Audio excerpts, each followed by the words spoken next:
The man who failed 99 times and finally won. The city was still asleep. A faint orange light spilled through the cracks of Daniel's small apartment window.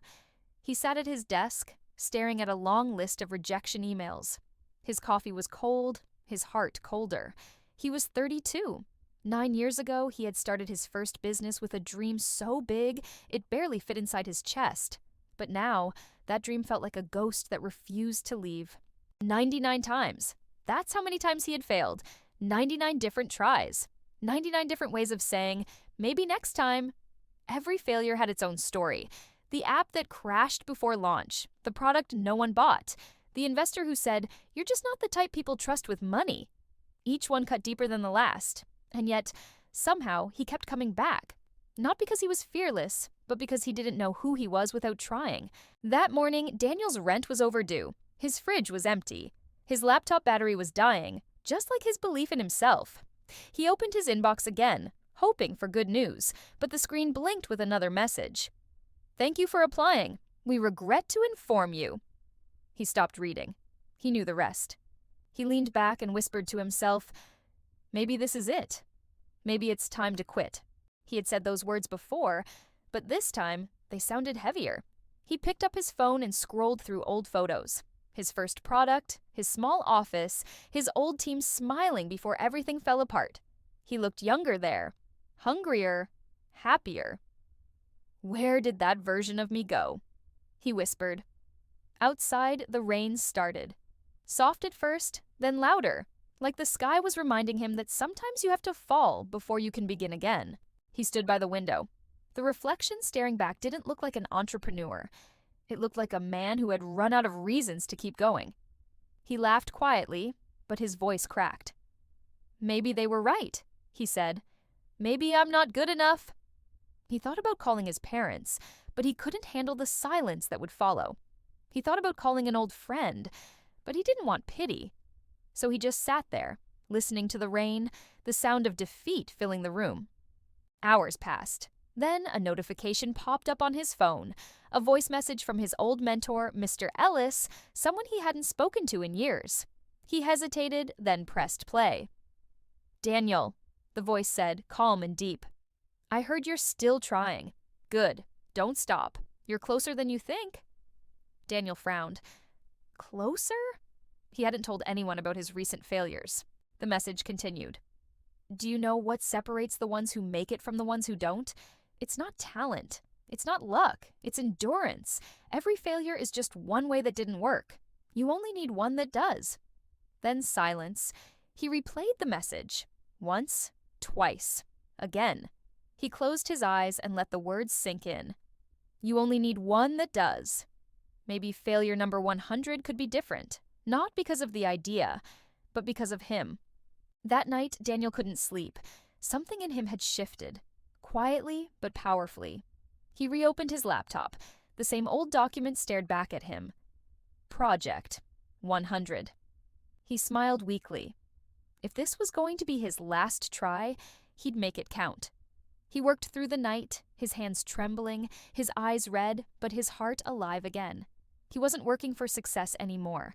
He was working because he refused to let failure define his ending. The next morning, the sun finally broke through the rain. Daniel looked out at the city skyline. Broken, messy, beautiful.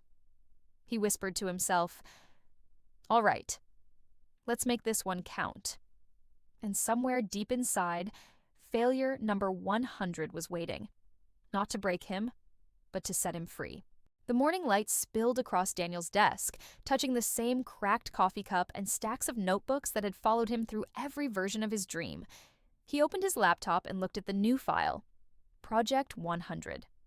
No investors, no team, no promises, just him, and the will to try one more time. He started with nothing but an idea, a small digital platform that would help artists sell their work directly to clients. He'd tried it before and failed. But this time, he wasn't trying to impress anyone. He just wanted to build something honest. The first week was brutal. The code broke constantly. His old laptop froze every few hours. He burned through the last of his savings buying domain fees and coffee. But every time frustration rose, he remembered his mentor's words. You only need one that works. So he kept going. Failure 100 wasn't a countdown anymore, it was a challenge. 2 months later, the site was finished. Simple, raw, real. He clicked publish, took a deep breath, and whispered, "Here we go again." Then, nothing. No users, no traffic. Silence. For the first time, he didn't panic. He smiled, because he realized that failure no longer scared him. He had outgrown it. He went back to work, not waiting for validation, just improving the product every day. Weeks passed. Then, one night, an email notification popped up. Interested in featuring your platform? He clicked, heart pounding. It was from a well-known design magazine. They had stumbled upon his website and wanted to write about it. He stared at the screen, afraid to blink. A few days later, the article went live. Traffic exploded overnight. Artists from across the country started signing up. Within a month, his small idea, failure number 100, had become a thriving community. Daniel didn't jump or shout. He just sat there quietly, watching the notifications roll in. He whispered, "We did it. Not I. We. Him, and every version of himself that refused to quit." A few weeks later, he met his mentor for coffee. Mr. Ellis smiled as soon as he saw him. "I told you," he said. "You were closer than you thought." Daniel laughed. "Closer? I thought I was done." Ellis leaned forward. "You were done with fear. That's why it worked." That night, Daniel wrote in his journal, something he hadn't done in years. It wasn't luck. It wasn't genius. It was grit. The decision to try one more time, even when no one was watching. He closed the notebook and looked around his tiny apartment. Same walls, same desk. But everything felt different because he was different. Months later, Project 100 grew beyond anything he imagined. It became a home for thousands of creators. Investors started calling him, the same ones who had once turned him down. But Daniel never forgot the 99 failures. He carried them like badges of honor, proof that he had lived, learned, and kept going. During an interview, a reporter asked him, "What kept you from giving up?" He smiled. "Because I realized failure only wins if you stop showing up, and I was never going to stop. Maybe you're at your 10th failure, maybe you're 99th, maybe you're tired, ready to quit. But remember this, every no, every fall, every night you doubt yourself, they're all just steps toward the one that works.